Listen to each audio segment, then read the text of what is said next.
Have you ever been in that moment where everyone around you seems to understand exactly what's going on while you're sitting there, nodding along, pretending that you get it too, but in reality, your brain has completely checked out?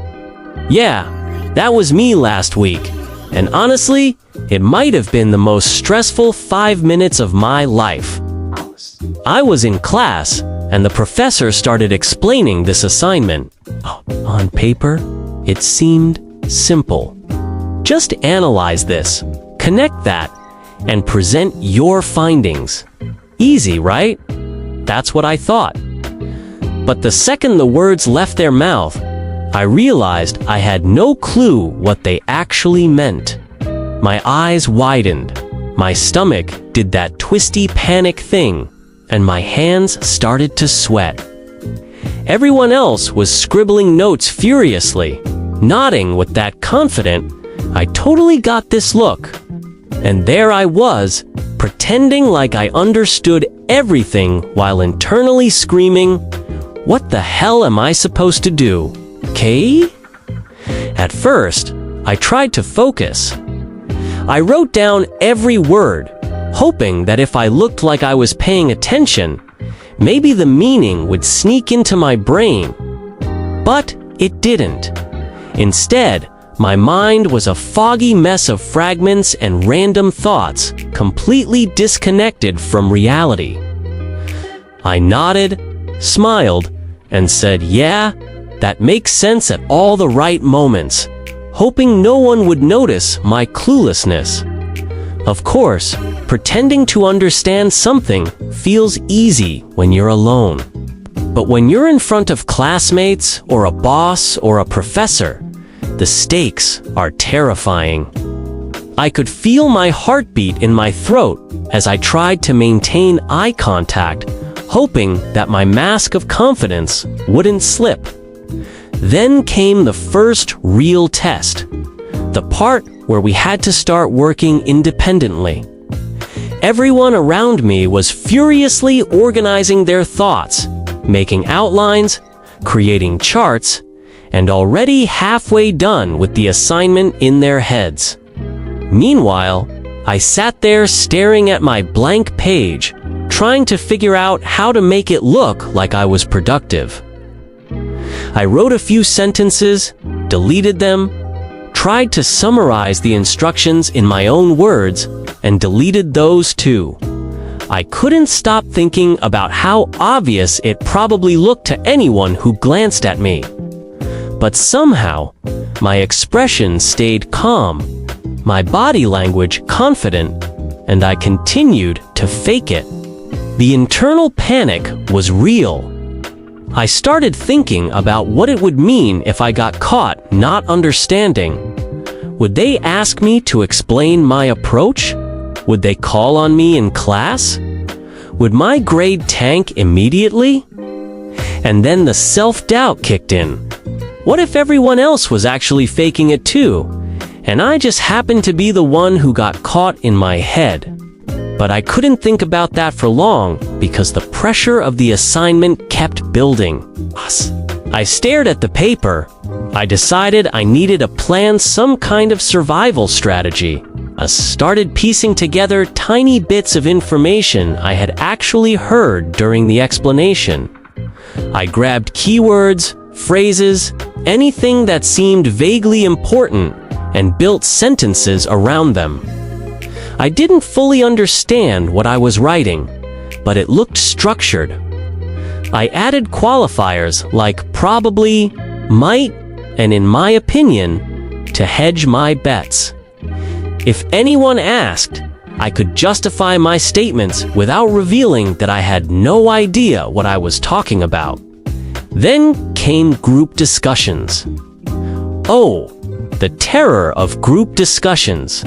We had to explain our initial approach to a small team. I joined in, nodding at all the right moments, echoing phrases like "exactly." That's a good point, and I was thinking the same thing, even though I had no clue what anyone else was actually thinking. Every word I said was carefully chosen to sound intelligent without giving away my ignorance. I even threw in a few vague buzzwords I had overheard during the explanation, and miraculously, no one called me out. In fact, people nodded in agreement, which gave me a tiny boost of confidence.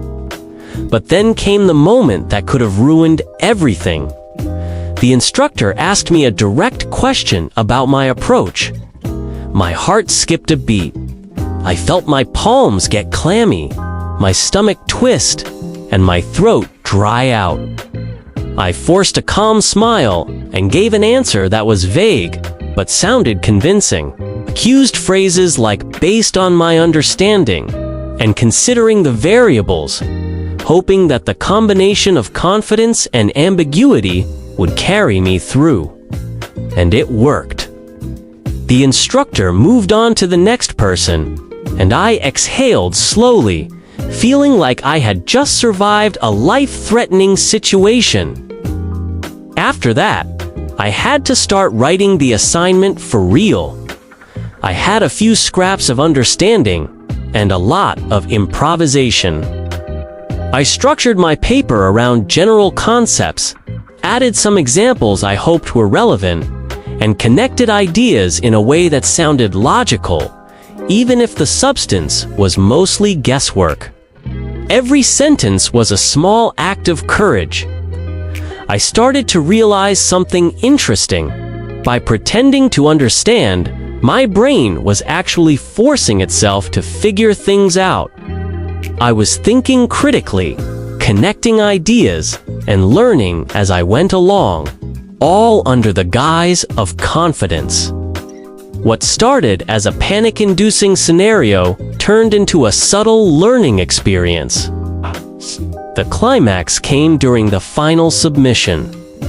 I had cobbled together a document that looked like it made sense, but internally, I was terrified. I handed it in, my palms still sweaty, my stomach in knots, and my mind racing with what-if scenarios. Would it be enough? Would I get caught? Would my grade reflect my chaos or my fake understanding? Later, when the results came back, I was shocked. Not only had I passed, but my work was actually decent. Somehow, pretending to understand had forced me to engage with the material more than I would have. If I had been honest about my confusion, I had survived. I had learned, and I had a story to tell. And that's the beauty of this human experience. Pretending to understand something, while terrifying in the moment, can push you to engage, improvise, and think critically. It's stressful, nerve-wracking, and often hilarious, but it can turn into a learning opportunity you never expected. Everyone has had that moment where they nod, smile, and fake understanding while internally panicking. And surviving it is like winning a personal victory, a mix of relief, pride, and disbelief. Now, I want to hear from you. Have you ever pretended to understand an assignment, a project, or instructions only to survive or even succeed? Did it work out, or did it end in disaster? Comment your funniest or most relatable moments down below. I promise I'll read them and laugh along with you. And if you enjoyed this story of survival, stress, and awkwardness, hit that like button. It really helps me create more content full of relatable chaos, anxiety, and the hilarity of everyday life. And if you haven't subscribed yet, click the subscribe button and turn on notifications so you don't miss future stories of embarrassing, awkward, or stressful situations that we can all laugh at together. So remember, pretending to understand something might feel dishonest, stressful, or awkward. But it can push you to think critically, improvise under pressure, and maybe even learn something you wouldn't have otherwise. The next time you're in that moment, nod, smile, and fake it confidently. You might survive, you might learn, and you'll definitely have a story to tell.